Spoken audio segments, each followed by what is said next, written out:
Manajemen risiko proyek adalah proses penting yang membantu mengidentifikasikan, menilai, dan mengurangi risiko yang dapat mempengaruhi keberhasilan proyek. Terus dengan mengelola risiko proyek dapat diselesaikan tepat waktu, sesuai anggaran, dan sesuai dengan standar kualitas yang ditetapkan. Risiko dalam proyek dapat diartikan sebagai kemungkinan terjadinya suatu peristiwa yang dapat mempengaruhi tujuan proyek, baik dari segi waktu, biaya, maupun kualitas. Manajemen risiko terdiri dari beberapa langkah seperti yang pertama, diidentifikasi risiko, analisa risiko, penilaian risiko, dan pengendalian risiko.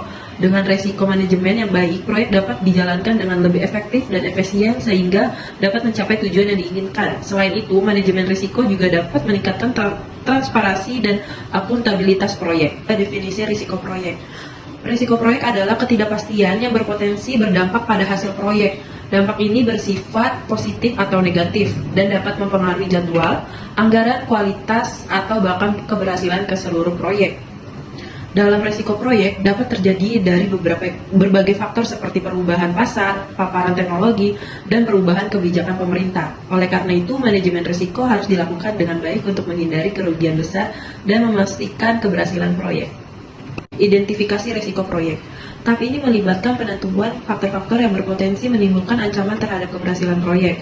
Identifikasi risiko dilakukan secara sistematis dan komprehensif, meliputi analisis terhadap seluruh aspek proyek, melalui dari sumber daya, teknologi, hingga lingkungan eksternal. Analisis risiko proyek itu adalah proses menilai kemungkinan dan dampak dari risiko yang diidentifikasi. Tujuannya adalah untuk menentukan prioritas risiko dan mengarahkan upaya mitigasi. Setelah risiko diidentifikasi dan analisis, langkah selanjutnya adalah merencanakan respon terhadap risiko tersebut.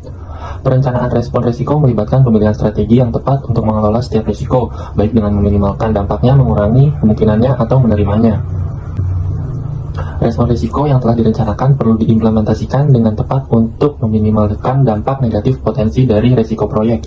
Implementasi melibatkan langkah-langkah seperti pelatihan tim, pengadaan sumber daya, dan penyesuaian rencana proyek.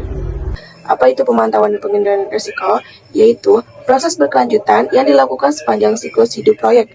Tujuannya untuk memastikan bahwa risiko yang telah diidentifikasi dan diprioritaskan tetap terkendali, serta untuk mengidentifikasi dan menanggapi risiko baru yang muncul. Apa itu komunikasi dan pelaporan risiko? Yaitu penting untuk memastikan semua pemangku kepentingan proyek memahami risiko yang dihadapi. Informasi yang dikomunikasikan meliputi identifikasi risiko, probabilitas, dampak, rencana tanggapan, dan kemajuan pelaksanaan rencana. Informasi ini dapat dikomunikasikan melalui rapat, laporan, dan presentasi.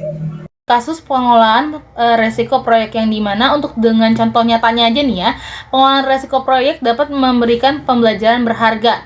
Studi kasus ini akan mendemonstrasikan bagaimana strategi, alat, dan teknik manajemen resiko diterapkan dalam proyek tertentu. Nah, studi kasus ini membahas proyek konstruksi jembatan di area rawan banjir. Tim proyek menggunakan analisis resiko untuk mengidentifikasi potensi resiko seperti banjir, tanah longsor, dan keterlambatan pengiriman material. Dan slide terakhir yang dimana kita ini terdapat di kesimpulan dan rekomendasi. Nah, untuk kesimpulan dan rekomendasi ini, kita itu manajemen resiko proyek merupakan proses penting untuk memastikan keberhasilan proyek. Dengan memahami, mengidentifikasi, dan mengelola resiko secara efektif, Anda dapat meningkatkan peluang sukses proyek dan meminimalkan potensi kerugian. Oke, cukup sekian dari kelompok kami. Wabillahi taufiq wal hidayah. Wassalamualaikum warahmatullahi wabarakatuh. Bye-bye.